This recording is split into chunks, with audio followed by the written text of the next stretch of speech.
What's up guys, this is Astranox back with another Epic 7 video, this time with the news. We have a bunch of new stuff. We have Lilias, Conqueror Lilias. Man, she looks amazing and her skills are going to be pretty scary. So we have a side story rerun, we got limited hero rerun, Fairytale Tenebria, new side story, there's Ray, there's Elena, so I'll be talking about these heroes and I'll have Conqueror Lilias afterward. And yeah, I mean, I'm really excited to pull for this hero, plus 15, showcase this hero and try her out in various team compositions, that is for sure. So Fairytale Tenebria is definitely a hero that you don't want to miss if you like control, you want to inflict resurrected to provoke, so they're forced to attack the highest ally on your team with their skill number 1. It's very powerful. She's a great hero if you're trying to control, and she works well with Lilias actually. So yeah, I'm actually going to summon her on my first account finally. I'll have her, I'll showcase her again, 15 skill ups that time, and it's gonna be a lot of fun. Ray, he's good, but he's not limited. To be honest, his base health is not high enough. I don't really like it. The defense is high though. I've put this hero to good use. You can use him in Banshee, but he's underwhelming.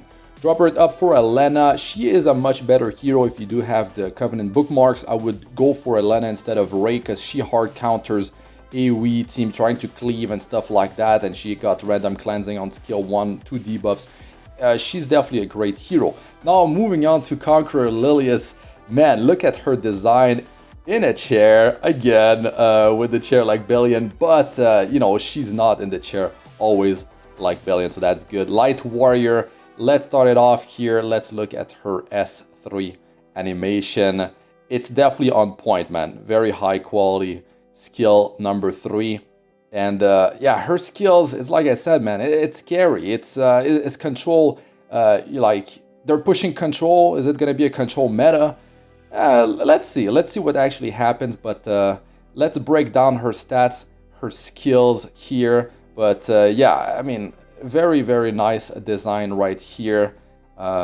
Definitely a hero that a lot of players will be pulling for, that is for sure. Look at the special too.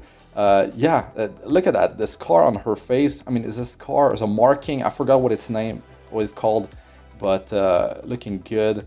And look at that, like very nice.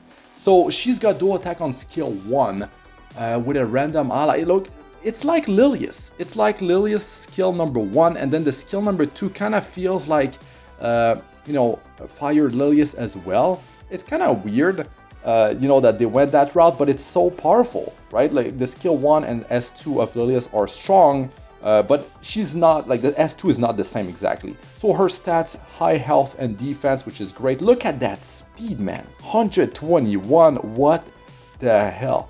Okay, we got some free effectiveness, works good. You need the effectiveness on this hero. You got attack for the rest of the team, health for herself for the imprint.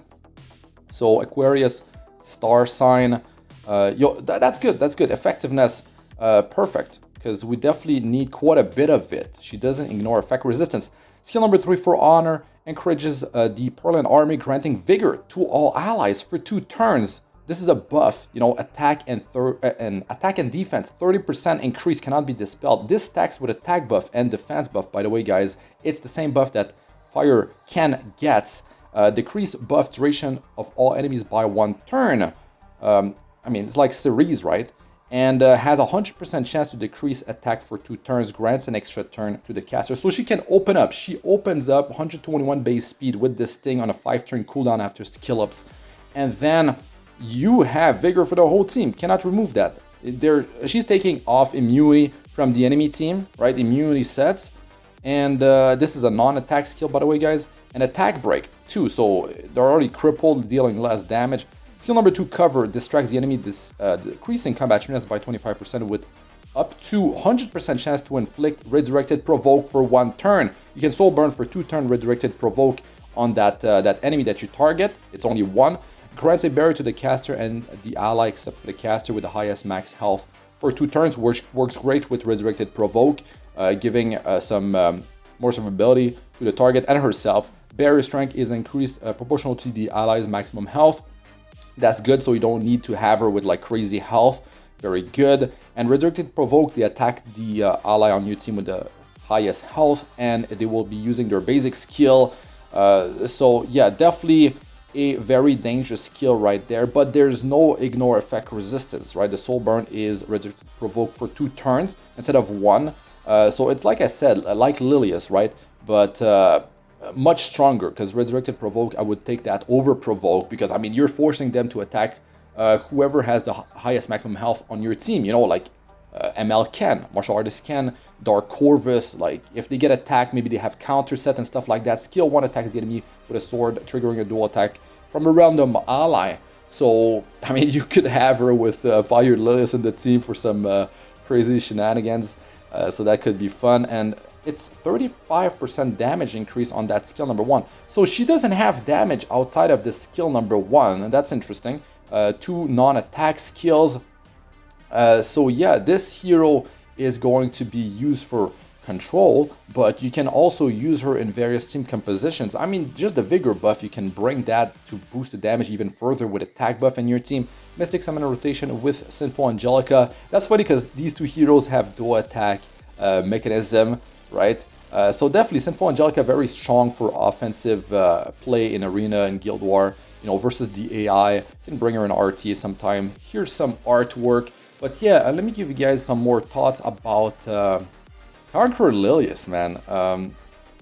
Yeah, I don't know. They're trying to push control. They're releasing a bunch of heroes that can deal with control, sort of. Like you got Ray, you got Elena, right? Meteor Carrick was buffed. And by the way, guys, there's going to be a buff balance patch on this Friday or the next Friday. So I'm wondering, right? Fire Ken gets activated with the Vigor buff for his skill 1 and skill 2. He's actually pretty decent if he gets Vigor early on. So I wonder if they're going to buff Fire Ken. That could be quite interesting. So I definitely want to try that combo out, right? But Fairytale Tenebria with Conqueror Lilias is definitely going to be quite devastating. I mean, you can build ML Lilias with like a lot of speed, 121 base speed, so you can definitely have her as your opener.